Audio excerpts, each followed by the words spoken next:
Assalamualaikum warahmatullahi wabarakatuh. Muslimina wa min sayyiati a'malina.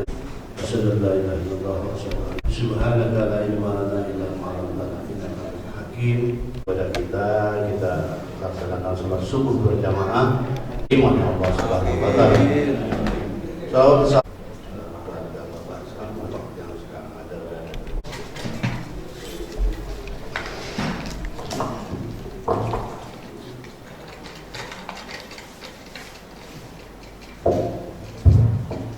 Assalamualaikum warahmatullahi wabarakatuh.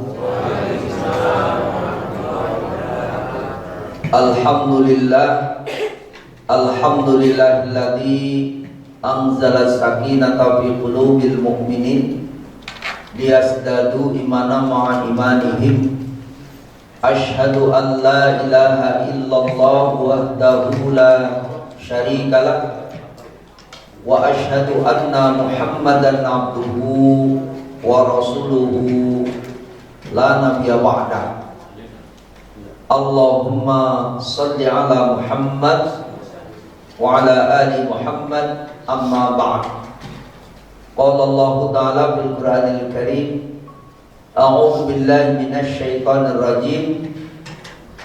Ya ayyuhalladzina amanu taqullaha wa qulu qawlan sadida yuslih lakum a'malakum wa yaghfir lakum dzunubakum wa may yuti'illaha wa rasulahu faqad faza fawzan 'azima.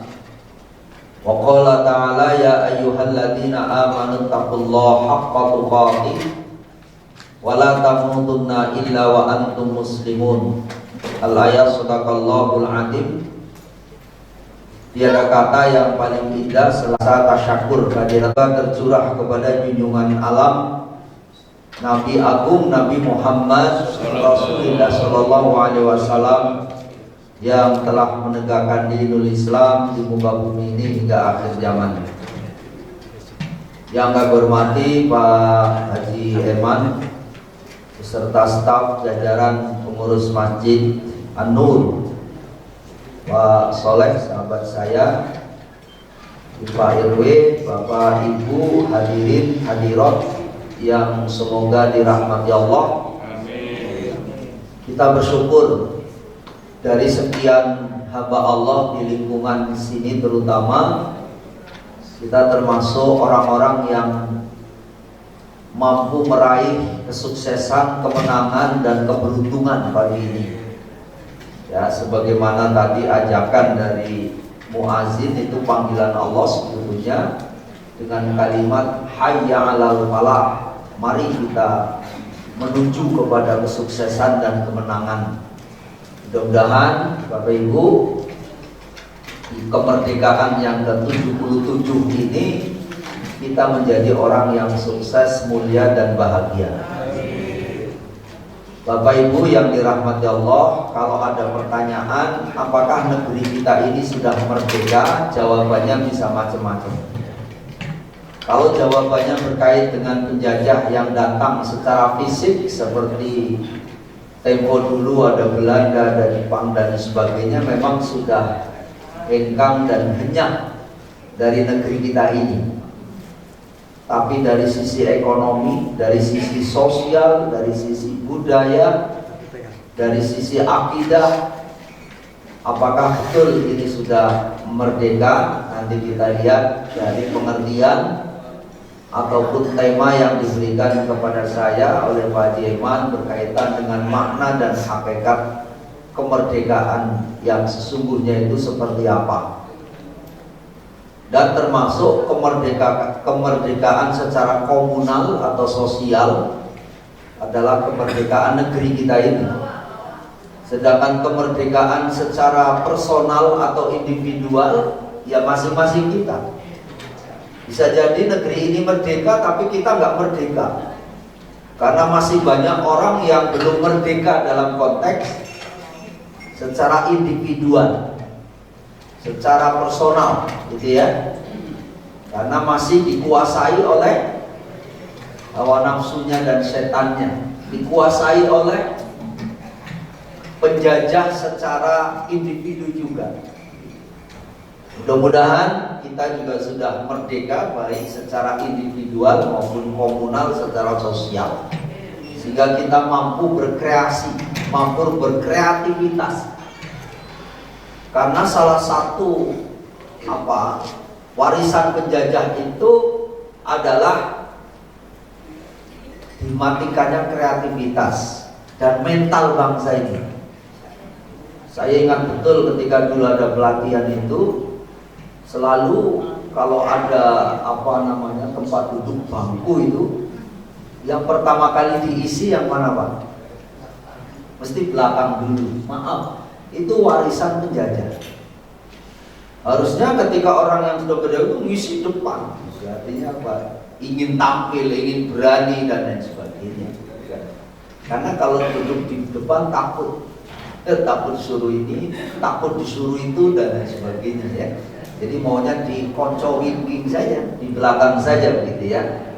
Mari Bapak dan Ibu, terutama anak remajanya ini mesti harus tampil, berani tampil gitu. Ini masih remaja semua kan ya? Iya. Remaja semua. Jadi remaja itu sebagai motornya ya, motornya dalam pergerakan dimanapun. Sampai-sampai kan Presiden Soekarno beri aku berapa? 1 remaja itu kan akan saya gerakan Indonesia itu. Oleh sebab itu Bapak dan Ibu, kalau ibaratnya tangan kita ini remajanya tuh ini, maaf, terampil ya, kelingking ini terampil. Kalau ini kan konglomerat katanya, ini pemimpin, ini ulama, ini ibu-ibu, dan ini remajanya. Remajanya itu paling terampil. Ya maaf kalau kita lagi gatal di telinga, yang paling terampil siapa Bu? Ini nggak maksimal. Ini bisa tapi nggak maksimal juga. Yang paling terampil siapa? Nih. Kalau ini yang udah bekerja udah tinggal diam saja.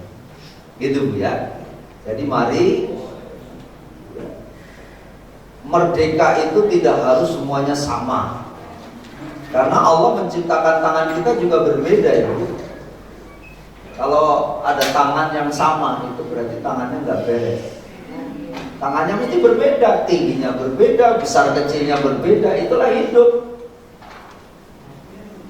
Berbeda profesinya, berbeda cita-citanya, berbeda karakternya.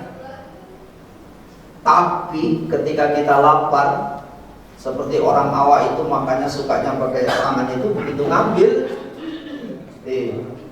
semuanya sama ya. Jadi ketika tangan kita ini menjadi satu kesatuan, kita makan pakai jempol saja bisa nggak Pak? Bisa, tapi repot ya. Tapi begitu secara bersama, nasi dalam satu piring itu mungkin hanya hitungan menit sudah dapat diselesaikan.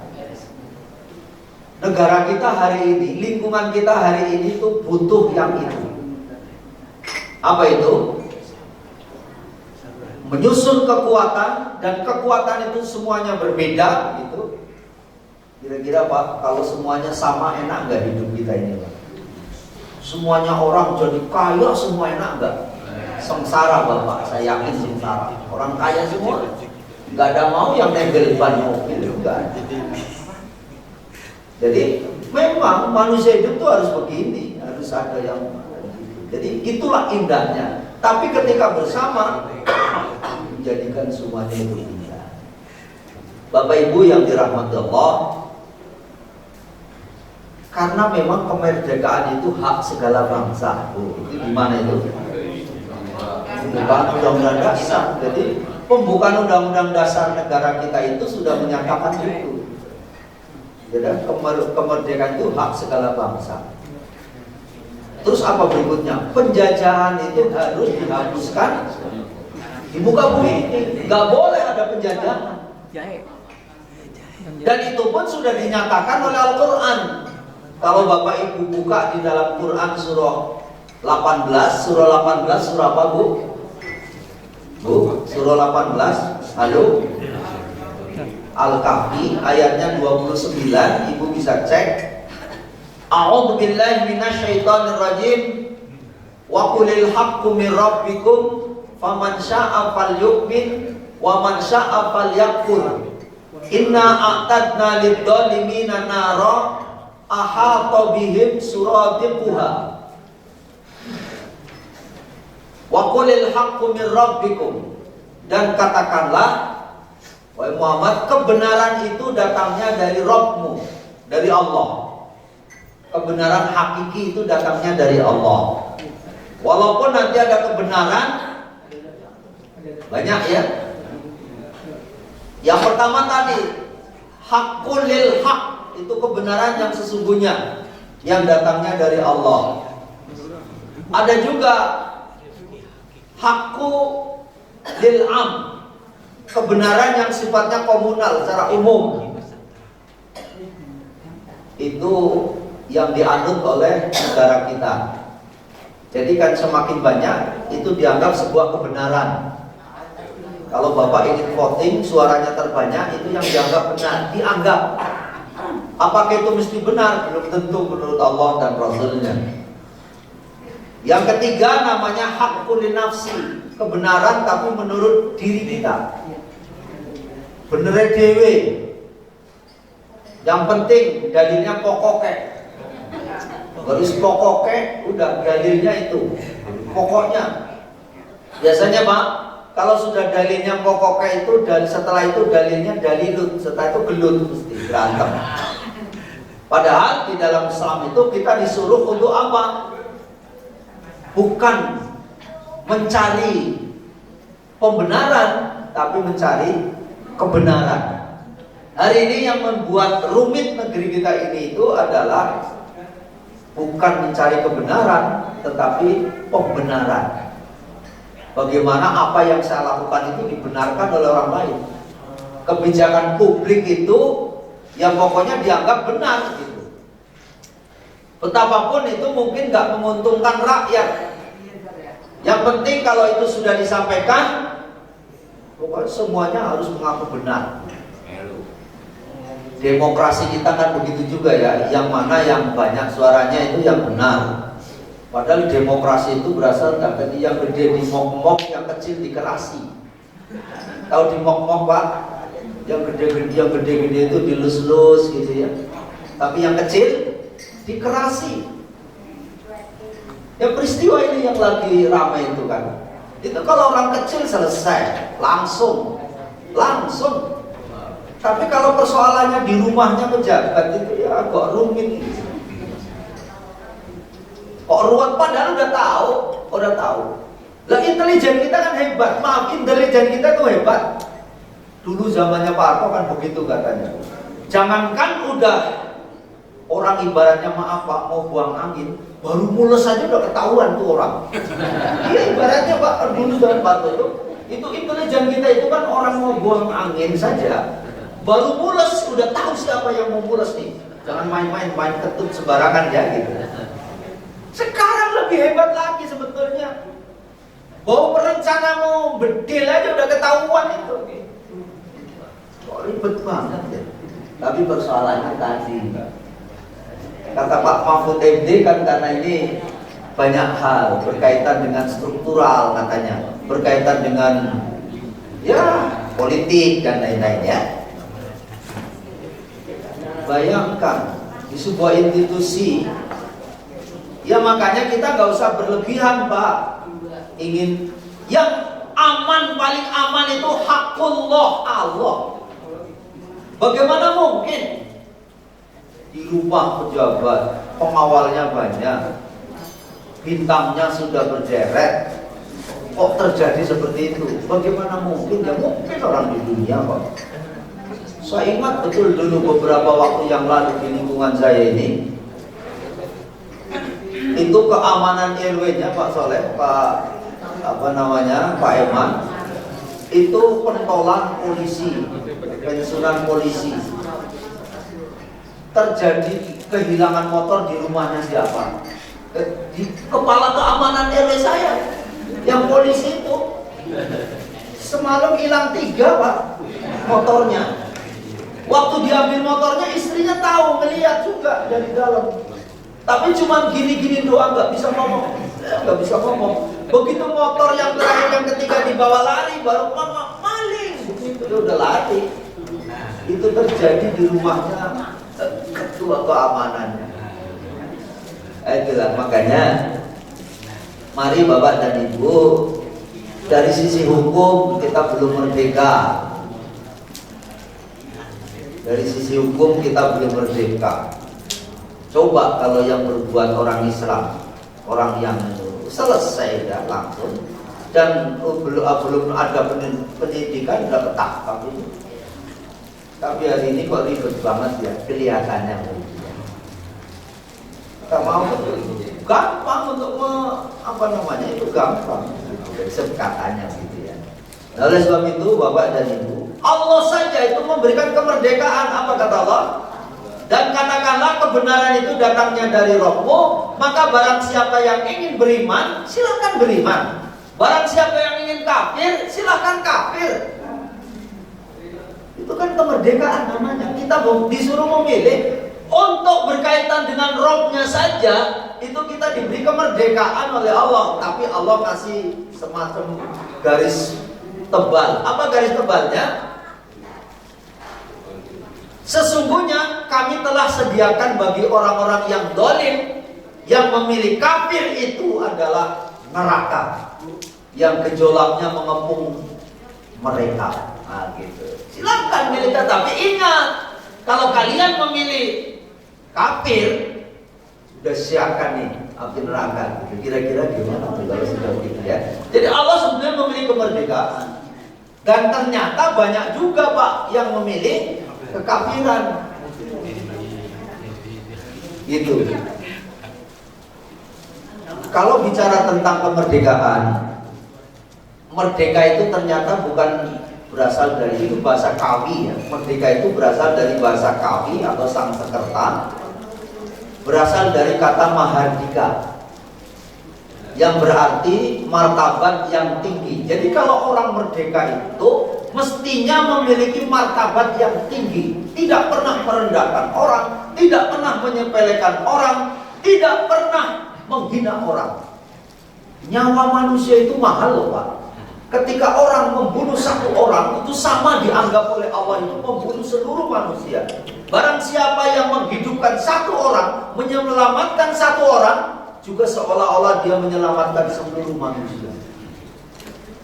Itu peluru kok murah banget ya. Makdor langsung itu juga ternyata luar biasa gitu ya. Apa dari sini sudah merdeka? Belum kalau belum. Dan terhormat serta mulia. Harusnya kita sebagai bangsa Indonesia itu ya sudah terhormat dan mulia. Kenapa? Makanya Pak, orang terhormat itu karena apa Pak biasanya? Kalau zaman Rasul, orang terhormat yang pertama nih Pak, orang terhormat itu karena akhlak. Itu yang pertama. Makanya nanti dalam Al-Quran itu surah Al-Qalam ayat 4, wa innaka la'ala khuluqin adzim. Dan sesungguhnya engkau wahai Muhammad memiliki akhlak yang agung. Itu akhlaknya Rasul, agung. Makanya begitu hebatnya Rasul. Walaupun maaf ya, Rasulullah itu sesungguhnya Nabi kita ini adalah Nabi yang paling tampan dari sekian manusia di muka bumi ini. Maaf, seringkali ibu-ibu kalau mau punya cucu, mau punya anak, yang dibaca surah apa Bu? Yusuf. Padahal yang paling tampan itu Nabi Muhammad. Apa buktinya kalau yang paling tampan Nabi Muhammad? Memang ditarik begitu. Apa buktinya kalau yang paling tampan Nabi Muhammad Bu? Kalau di kartun itu ataupun di buku-buku cerita anak, Nabi Yusuf digambar gak ada orang ribut. Gak ada orang ribut, biasa Nabi Yusuf digambar. Tapi sekali-kali Nabi Muhammad digambar, oh ribut sedunia ini. Karena apa? Tidak bisa menggambarkan fisik Nabi Muhammad itu. Apalagi akhlaknya. Cuma Nabi Muhammad ini, Rasul kita itu ditampilkan dalam sosok akhlak. Gitu loh Bu. Karena innallaha la yanzuru ila suwarikum wa amwalikum walakinnallaha yanzuru ila qulubikum wa a'malikum. Jadi dalam hadis Rasul disebutkan bahwa manusia itu Allah itu tidak akan pernah melihat suar. Suar itu apa? Suar itu tampangnya ya. Tampangnya. Jadi manusia itu gak dilihat dari tampangnya. Mau pesek, mau mancung, mau tinggi, mau rendah. Yang kedua, manusia juga tidak akan pernah dilihat dari sisi apa? Amwal, hartanya tidak. Karena harta itu tidak menunjukkan kesuksesan seorang, bukan. Lah kalau hartanya boleh nyolong, apa itu sukses? Bukan. Sekarang kan banyak orang cinta bangsaku ya. Cinta bank masuk ke saku, cinta abang masuk ke saku, uangnya digondoli kabeh, pindahin ke luar negeri gitu ya, luar biasa. Jadi bapak dan ibu, yang paling tampan itu Nabi Muhammad. Harusnya ibu itu kalau mau baca untuk cucunya itu bukan surah Yusuf, surah Muhammad. Itu kan, surah Muhammad. Lagian bu, kalau ibu punya suami cakep, tampan kayak Nabi Yusuf, itu ibu juga keder juga hidupnya. Saya yakin nggak pernah tenang hidupnya. Saya yakin tuh. Udahlah yang biasa saja. Yang biasa, melepasnya juga enak ya. Mau naik angkot, mau kemana enak aja udah.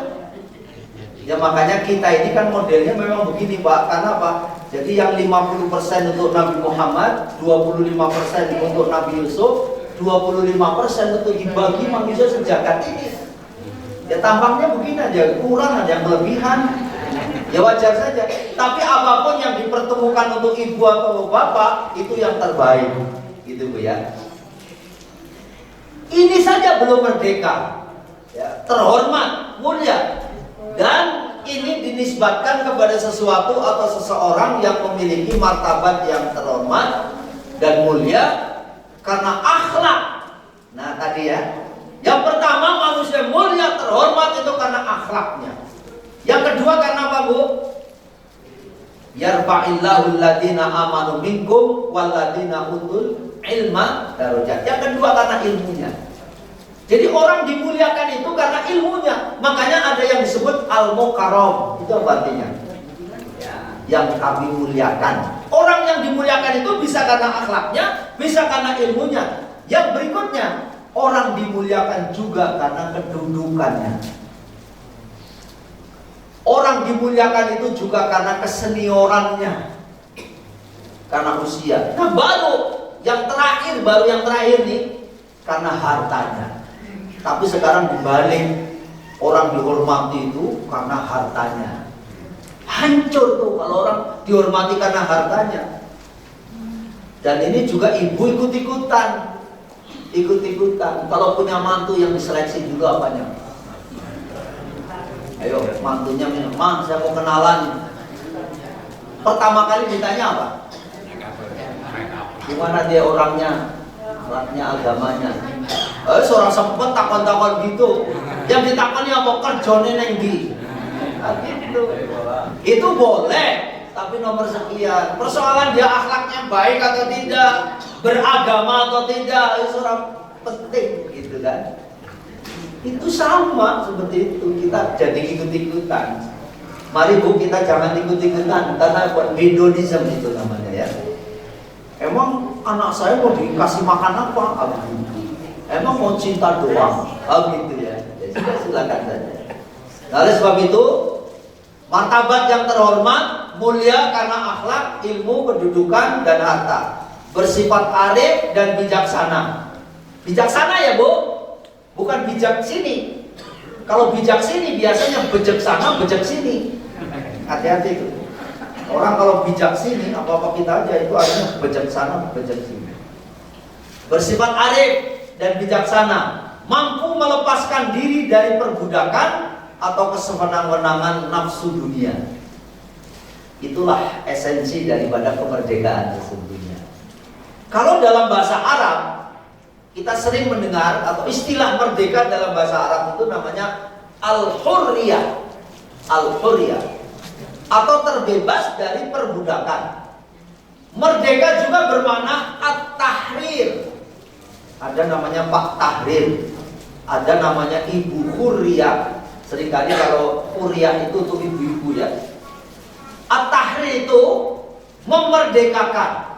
Dengan demikian, makna kemerdekaan secara individu dalam bahasa Arab tadi terbebas dari dominasi dan penguasaan pihak lain atau perbudakan. Ini Bapak dan Ibu, sehebat apapun kekuasaan kita, sehebat apapun kita, tidak boleh kita itu mendominasi pihak lain. Karena kalau kita mendominasi pihak lain, berarti ini juga sudah penjajahan. Dalam skup sederhana ya, misalnya dalam konteks rapat itu juga begitu. Kalau dia sebagai dominasi nggak boleh, karena apa? Itu penjajahan juga. Karena berikan dia berkreativitas, berikan dia, karena apa?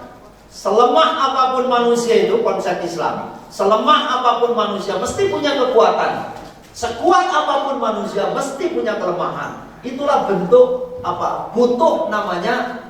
Kalau dalam bahasa Al-Quran disebutnya lita'arofu. Bagaimana kita berta'aruf, bagaimana kita bersosialisasi diri. Sedangkan secara kelompok terlepas dari dominasi dan penguasaan bangsa lain. Itulah yang disebut dengan penjajahan. Jadi Bapak dan Ibu, mudah-mudahan kita pahami dengan baik, sehingga apapun kita nggak boleh juga seorang suami menjajah istri, itu juga nggak boleh. Istri juga begitu, nggak boleh menjajah suami. Ya, karena apa? Saling. Jagalah istri, jangan kau sakiti. Taatnya istri, harumnya surgawi. Oh, kalau istri taat, harum surgawi. Apabila istri marah, suami pun hidup resah, anak-anak hidup gelisah. Namun bila istri senang, suami pun hidup tenang, anak-anak gembira riang, walaupun hutang segudang. Apa maksudnya Pak? Walaupun masalah banyak, tapi ketika suami dan istri tidak saling menjajah, di rumah ini kan gara-gara lo. Wah, begitu. Gara-gara lu. Saya pernah dapat konsultasi dari seorang ibu suaminya dibawa. Ribut ceritanya. Begitu sampai depan saya di tempat konsultasi itu, dia bilang, "Nak, kesalahan papa ngomongnya ya. Kesalahan papa yang paling besar adalah salah memilih mamamu." Salah. Saya tanya, maaf Pak, Bapak punya anak berapa? Saya punya anak 6. Salah kok sampai 6. Merem apa piye iki wong? Itulah kadang-kadang orang kalau lagi apa ya? Saya udah cuma bilang gini ya, Pak, Bapak boleh marah di depan saya. Kalau Bapak marah sama istri Bapak, coba sekarang nanti malam saya nggak ngasih nasihat apa-apa, karena Bapak udah pinter. Coba ketika istri Bapak itu lagi tidur, coba pandang aja dari ujung kepala sampai ujung kaki. Maksudnya sudah apa Ustaz? Lihat, kepala ibu bahan itu gara-gara mikirin Bapak, gara-gara ingin bagaimana Bapak bahagia, bagaimana melayani Bapak, setia dengan Bapak. Hanya masalah sedikit aja jadi masalah tuh gara-gara. Coba lihat tuh, pipinya sudah mulai pirut. Itu gara-gara juga karena apa? Dia nggak pernah mikirin dirinya, tetapi hanya berpikir untuk Bapak, untuk suami. Coba lihat tuh, kakinya sudah mulai belak-belak kayak apa itu. Itu gara-gara apa? Gara-gara suami. Coba nanti dilihat aja tuh malam-malam. Lihat dari ujung kepala sampai kaki. Lihat aja. Udah tidurnya ringkuk kayak gitu, kasihan kan. Coba. Besoknya betul Pak datang sambil nangis-nangis. Ustaz, terima kasih. Nangis-nangis, setelah itu dia maaf-maafan sama istrinya, gara-gara sepele. Gitu Pak. Apa? Belum merdeka. Mentang-mentang suami nggak boleh. Akhirnya istrinya marah kan. Silakan Pak, kalau mau pergi dari rumah ini, silakan, semuanya bawa silakan. Tapi syaratnya satu, saya ikut. Nah itu bagus tau. Jangan saya pergi. Tapi syaratnya satu, saya harus ikut. Itu istri bagus itu namanya ya. Mari jangan sadar penjajahan di dalam rumah tangga. Atau bahasanya anak muda sekarang, jangan ada dusta di antara kita. Itu kan ibu suka begitu dulu ya. Bentuk penjajahan apa itu? Wa qala Musa liqaumihi udhkuru nikmatallah alaikum id anjakum min ali fir'auna yasumunakum su'al adab wa yudabbihuna abna'akum wa yastahyuna nisa'akum wa fi dzalikum bala'un min rabbikum 'adzim. Dan ingatlah ketika Musa berkata kepada kaumnya, ingatlah nikmat Allah atasmu ketika dia menyelamatkan kamu dari Fir'aun. Pengikut-pengikutnya, mereka menyiksa kamu dengan siksa yang pedih. Mereka menyembelih anak-anak laki-lakimu, membiarkan hidup anak-anak perempuanmu. Dan pada yang demikian itu ada cobaan yang besar dari Rob. Hari ini apa enggak ada begini? Ayat ini kan berlaku sepanjang masa. Ada orang yang agak vokal dikit, subversif itu, apa namanya, teroris gitu, kan menutup namanya ya. Jadi bunuh karakternya, dibunuh karakternya. Kemarin ada orang stres gara-gara membunuh karakter anaknya. Nah, pokoknya kamu harus jadi dokter gitu, karena dulu ibunya cita-citanya jadi dokter tapi nggak keturutan karena nilainya ya pas-pasan. Jatuhlah ke anaknya, bener anaknya jadi dokter bener, tapi stres. Lagi kuliah baru sampai semester 2 atau 3, sepatunya dilepas dilempar ke dosennya, nggak tahunya stres, masuk ke Bumarambe sini. Ternyata dipaksa oleh ibunya untuk harus masuk fakultas ini. Padahal keinginan dia bukan kedokteran, karena memang ya, tapi dia paksakan. Akhirnya pas stres. Bapak nggak boleh memaksa, ibu nggak boleh memaksa anak untuk harus begini harus begini. Apalagi yang cita-cita ibu dendam karena nggak kesampaian terus untuk anaknya, itu berbahaya. Kenapa? Akhirnya begitu Pak. Ibaratnya listrik itu jeglek, nggak kuat. Ya kalau sudah begitu Pak, maaf, udah susah memperbaikinya. Dan maaf nih Pak, kita semua itu punya apa namanya, punya bakat untuk gila. Semua kita ini punya bakat untuk gila.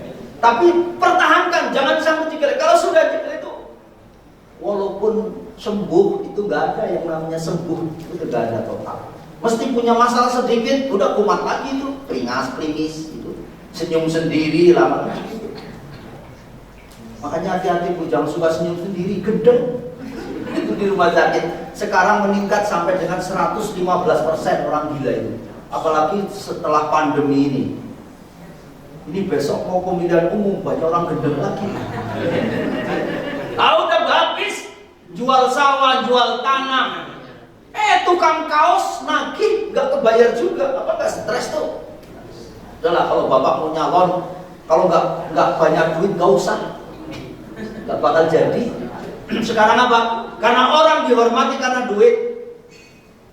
Karena duit.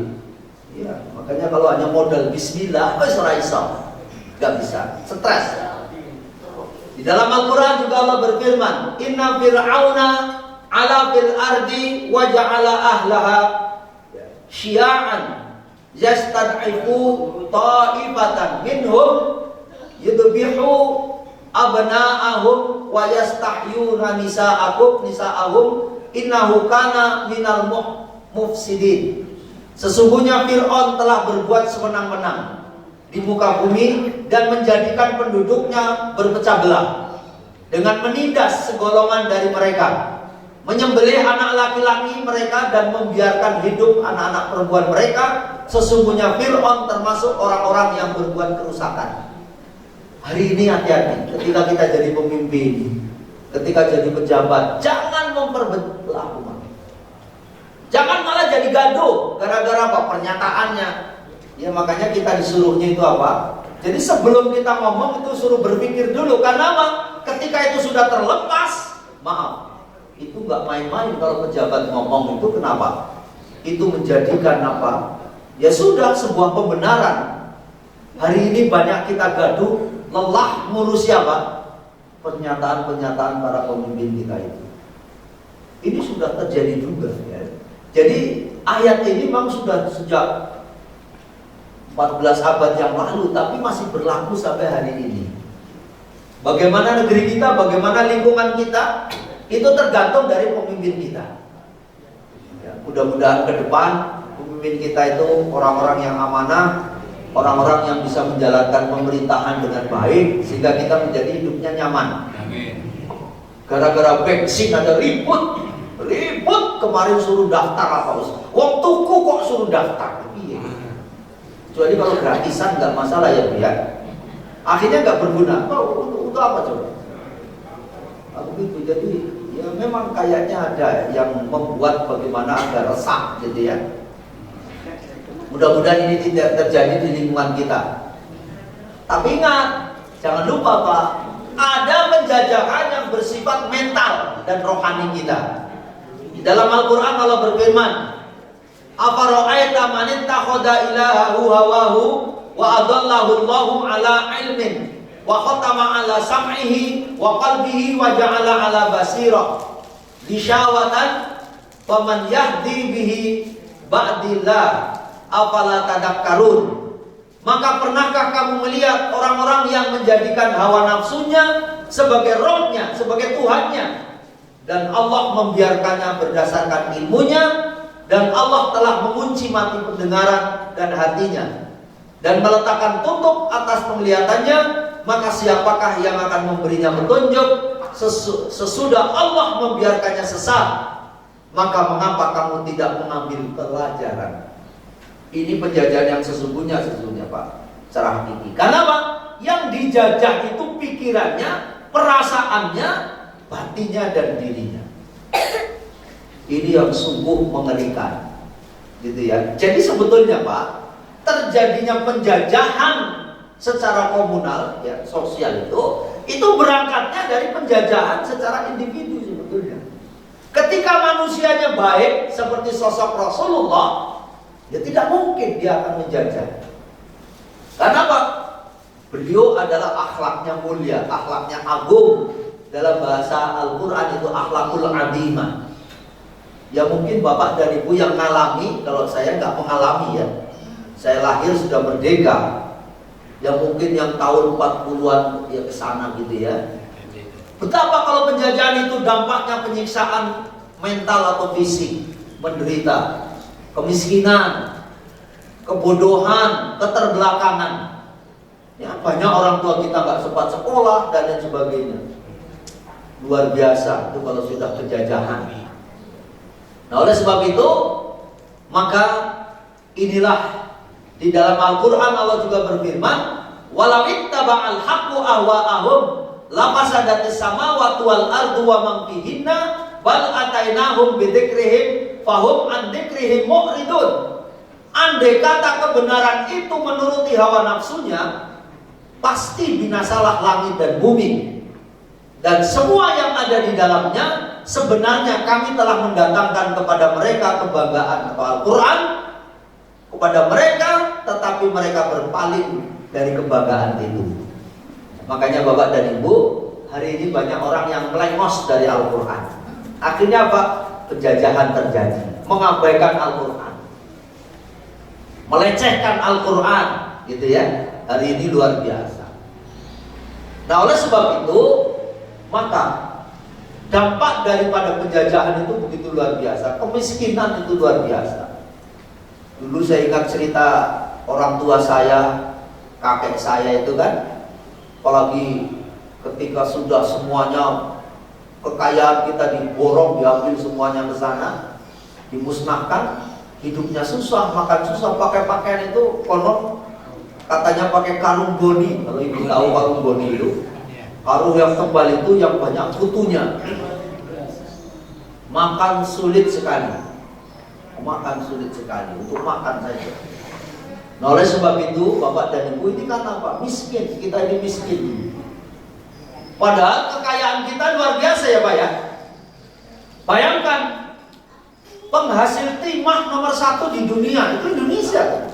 Dari dulu sudah penghasil timah nomor 1 di dunia. Penghasil batu bara nomor 3 di dunia. Terutama di Medan banyak batu bara sama. Penghasil emas Bu nomor 5 di dunia. penghasil emas. Ya, makanya banyak turun emas. Gitu. Penghasil tembaga nomor 7 di dunia. Dan negara kita ini ikannya paling banyak. Makanya sering kita ini dicuri ikannya itu. Jadi rupanya ikan tahu bahwa betah di Indonesia ini di perlautan. Maka nenek moyang kita seorang pelaut katanya ya. Karena itu luar biasa, kita kekayaannya.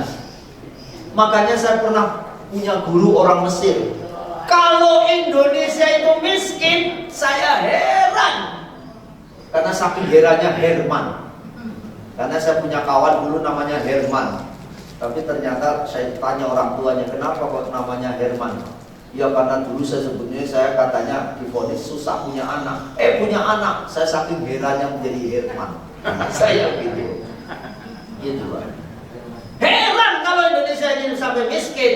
Kalau di negerimu kata guru saya itu, tongkat dilempar itu jadi tanaman, jadi subur. Di negeri saya itu subur dilempar jadi kucuk. Maksudnya kalau nanam itu susah, tapi yang subur apanya Pak? Minyaknya ternyata. Di negeri kita ini luar biasa. Apa yang nggak ada di negara kita ini? Oh, makanan luar biasa Pak. Singkong aja jadi berapa macam itu? Dari gedok sampai apa itu? Wah, orang Indonesia itu paling hebat soal makanan. Makanya kemana-mana yang dipikirin apa Bu biasanya? Mesti bawa makanannya ya. Itu Bu. Itulah Indonesia kita itu. Tapi kenapa menjadi miskin? Hari ini kita punya utang berapa? Kata ahli ekonom kita itu hampir 3.000 triliun. Padahal waktu Pak SBY itu nggak sampai 2.000 triliun, hanya 1.600 triliun. Sekarang sudah hampir 3.000 triliun. Jadi kata Pak Umar Joro itu kalau ada bayi lahir hari ini itu punya utang 23 juta. Jadi kalau ibu mau punya cucu lahir itu biar gitu.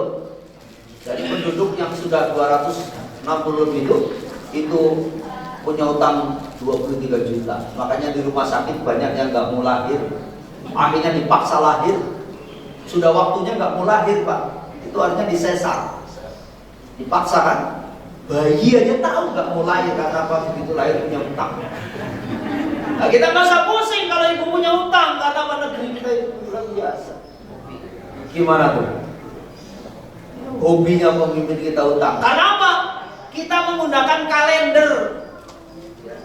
Padahal ada punya kita kan? Itu kan apa namanya? Perhitungan waktu itu dari itu namanya penggal waktu itu namanya kita sering menyebutnya kalender. Kalender itu apa Pak? Artinya kalendarium. Kalender itu catatan hutang, itu bahasa Yunani.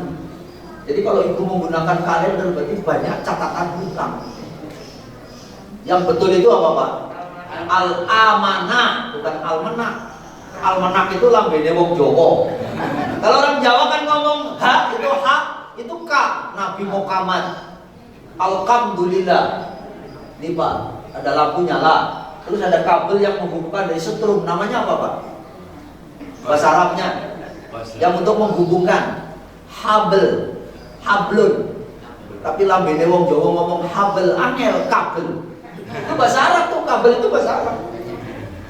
Gitu Bu. Jadi, mari Bapak dan Ibu, jangan sampai kita menderita karena itu. Karena apa? Kalau sudah begitu, maka penjajahan yang paling esensi sebetulnya bukan orang Jepangnya, bukan orang Belandanya, tapi sifat penjajahnya itu yang bisa masuk ke dalam siapa saja. Seorang suami bisa menjajah istri, seorang orang tua bisa menjajah anaknya. Yang paling repot hari ini itu orang tua menjajah anaknya sehingga anaknya nggak punya kreativitas. Anak kita itu harus pinter matematikanya. Begitu rapotnya merah, bapaknya marah-marah. Terus anaknya nggak pinter, bapak dulu rapotnya matematikanya berapa? Ya kalau zaman dulu 5 juga udah bagus. Untuk bela diri ya. Jadi nggak usah khawatir kalau matematikanya merah, nggak usah khawatir karena ada apa? Kreativitas yang lain. Kan begitu. Memang kalau anak kita kan ingin jadi siapa? Katanya dulu Rudy Habibie. Kan pintar, cerdas, orangnya pintar. Tapi ada Rudy yang lain. Rudy siapa? Rudi Hairudin. Siapa itu dulu tuh? Pinter masak. Jadi anak ibu itu udah pantau saja. Oh, anak laki kok senangnya masak-masakan, jangan diomelin. Itu untuk perempuan. Tidak. Sekarang anak laki juga pintar. Jadi master. Oh, anak kita senang main bola. Ada Rudi Hartono. Ada Rudi yang lain. Anak laki-laki kok senang ngurusi kutu. Oh, gara-gara kutu punya uang triliunan loh. Siapa? Rudi Hadisuwarno. Oh, ada Rudi yang lain. Ibu anaknya pinter acting. Dulu ada namanya Rudi Salam. Dulu ada. Pak, kalau anak bapak ibu matematika jeblok, jangan khawatir. Masih banyak Rudi yang lain. Anak kita nggak harus jadi Rudi Habibie, tapi bisa jadi Rudi Hairudin, jadi master chef. Mau Rudi Hartono jadi olahragawan yang hebat, gitu ya. Jadi gak usah khawatir, jangan usah akhirnya menjadi kreativitasnya menjadi nggak ada. Karena apa? Penjajah yang sesungguhnya itu adalah penjajah mental dan rohani kita. Siapa itu penjajahnya? Dua. Yang dari dalam itu namanya hawa nafsu, yang dari luar itu namanya setan. Setan itu berasal dari kata satona.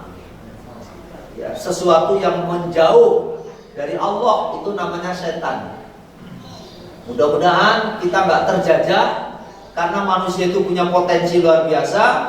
Wallahu akhrajakum min butuni ummahatikum la ta'lamuna syai'a wa ja'ala lakum sam'a wal absara wal afidah la'alakum tashkurun. Dan Allah mengeluarkan kamu dari perut ibumu dan dalam keadaan tidak mengetahui sesuatu pun, dan Dia memberi kamu pendengaran, penglihatan, pikiran dan perasaan agar kamu bersyukur. Intinya, ketika kita ingin tidak terjajah dan ketika ingin kita tidak menjajah orang lain, maka kuncinya gunakan potensi kita yang 4 tadi. Pendengaran, penglihatan, pikiran dan perasaan kita asah dengan baik, maka kita akan menjadi orang yang cerdas, orang yang sukses, orang yang mulia, orang yang bahagia, baik di dunia maupun di akhirat. Kuncinya apa? Memang Pak, memperjuangkan kemerdekaan itu gak mudah. Kalau dulu itu apa Pak? Senjatanya apa?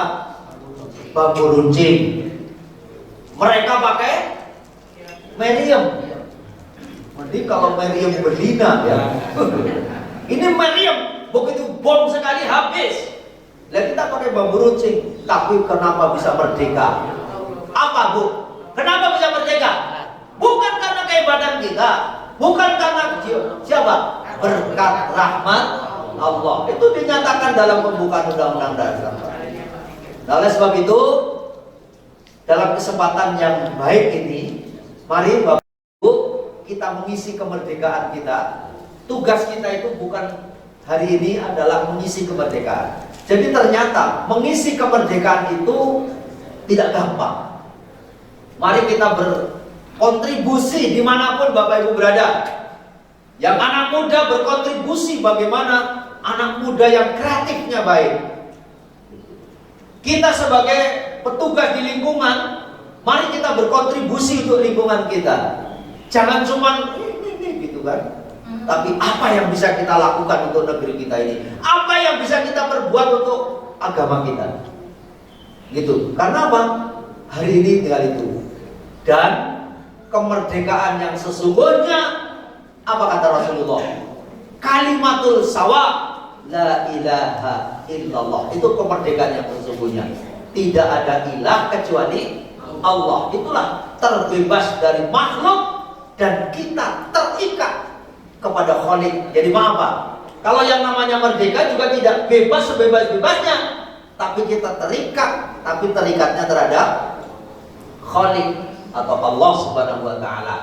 Maka sebagai simbol daripada kemerdekaan, idza jaa nasrullahi wal fath wa ra'aitan nasa yadkhuluna fi dinillahi afwaja fasabbih bihamdi rabbika wastaghfir innahu kana tawwaba. Itulah bentuk kalau kita bersyukur kepada kemerdekaan, apabila telah datang pertolongan Allah dengan kemerdekaan itu dan kemenangan, dan kamu lihat manusia masuk agama Allah dengan berbondong-bondong, maka bertasbihlah dengan memuji Rabbmu dan memohonlah ampun kepadanya, sesungguhnya Dia adalah Maha Penerima Taubat. Mari Bapak dan Ibu, kita senantiasa bertasbih, bersyukur kepada Allah, dan kita menjadi orang-orang yang senantiasa mengisi kemerdekaan di negeri kita ini, apapun profesi Bapak dan Ibu, apapun kontribusinya, karena semua kontribusi itu akan membawa kebaikan. Mudah-mudahan yang sekelumit ini bisa menjadikan renungan buat kita semua, yang pada akhirnya insya Allah generasi kita ini akan menjadi generasi yang sukses, mulia dan bahagia, baik di dunia maupun di akhirat. Demikian yang bisa kami sampaikan pada pagi hari ini. Merdeka, itu katanya. Apa maksudnya? Mari kita memerdekakan diri kita. Memerdekakan, jangan sampai, maaf, dijajah oleh setan dan hawa nafsu. Itulah hakiki kemerdekaan kita. Demikian. Cukup? Atau mungkin ada yang ingin udah lewat ya?